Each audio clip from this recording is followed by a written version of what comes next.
अत्यंत दुखदायक और निंदनीय घटना। लोकंकर सरकार ये बीजेपी सरकार जो प्रतिश्रुति प्रलोभन देखी ये सरकार गठन करथिले, आज ये सरकार रे सुरक्षित नहांती, पुनी शिशु माने सुरक्षित नहांती, स्कूल एवं कॉलेज जाउथिबा छात्र छात्री माने सुरक्षित नहांती, घरे रहुथिबा माँ भौणी माने सुरक्षित नहांती। एवं आज जो घटनाटी घटिला पिपिली रे जेतबे मुख्यमंत्री कार्यक्रम जारी रही जोटि की मुख्यमंत्री उपमुख्यमंत्री मंत्री बहु विधायक बड़ बड़ नेता उपस्थित थिले एवं पुलिस छाउनी हो जाइतिला सुरक्षा देवा पई। एवं सेही मीटिंग रे आज ओडिशा भास्कर सांबादिक बंधु मानू तांकर कैमरामैन को रिपोर्टर को आक्रमण करागला एवं परवर्ती समय रे तांकर बूम एवं कैमरा मध्य छड़ेकी रखिले, बहुत माड़ मारिले एवं परवर्ती समय रे सी जाई थाना रे एफआईआर देइथिले। जहाँ मु वर्तमान एसडीपीओ सहित आलोचना करथिली से जहाँ मते सूचना देइचंती से केस रुजु होई, किंतु जहाँ तांकर सांबादिक बंधुंकर रिपोर्टरंकर जहाँ बाइट थिला जहाँ गणमाध्यम रे से देइचंती से कहया कथा सेठी पुलिस प्रशासन उपस्थित थिले, किंतु सेमाने तांको ऊपर तोड़े माड़ होउतिला पुलिस तांको आसिकी रक्षा कलेनी कि जो माने बाड़ौथिले आक्रमण करथिले एवं मारिदेवे बोली धमक दउथिले तांको मध्य सेठी अरेस्ट मध्य कले नाही। एवं सी मध्य कहिचंती जदि आमे मुख्यमंत्रींकर कार्यक्रम रे जदि सांबादिक बंधु जने सुरक्षित नुहे ताले गोटे साधारण नागरिक केमिति सुरक्षित हो।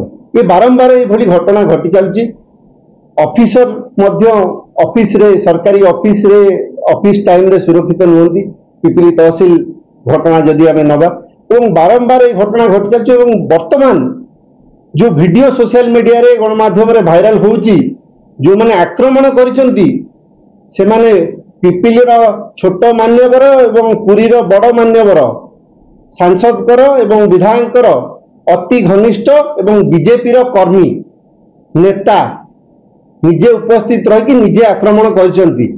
एवं मु अपेक्षा करिछि ये पुलिस प्रशासन एक्शन नहीं परिबो तो बीजेपी रो नेता एवं तांको कर्मींकर जेतबे ना आसुची आक्रमण करिवार खाली ना आसु नहीं वीडियो वायरल हेलानी सोशल मीडिया रे जेतबे तांको आक्रमण करूचंती तांको बूम फोपाडुचंती तांको कैमरा छडेकी नउचंती तांको बाडिया पे कहउचंती पुलिस चुप कोम भाई।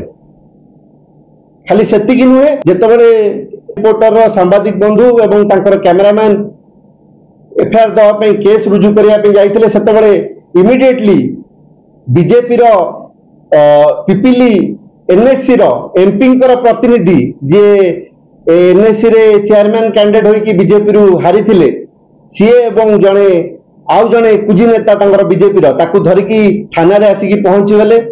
सेतबे आपण देखिबे जदी आईआईसी मध्य उपस्थित थिले, एसडीपीओ सार उपस्थित थिले, तांकू चेयर दिया गला। सांबादिक बंधु माने थिले, लोक माने केस देवा पे जाइछंती ओडिशा भास्कर तांकर केस रुजु करिया पे जाइछन, किंतु इमिडिएटली एमाने पहुंचिले कोउठी ना कोउठी हमर संदेह होउची बीजेपी रो नेता मानकर एवं विधायकर एवं निश्चित रूपे चाप पड़ुची पुलिस प्रशासन ऊपर ए कथा को केमती रफा दफा करा जाऊ, ए कथा को चपेई दिया जाऊ।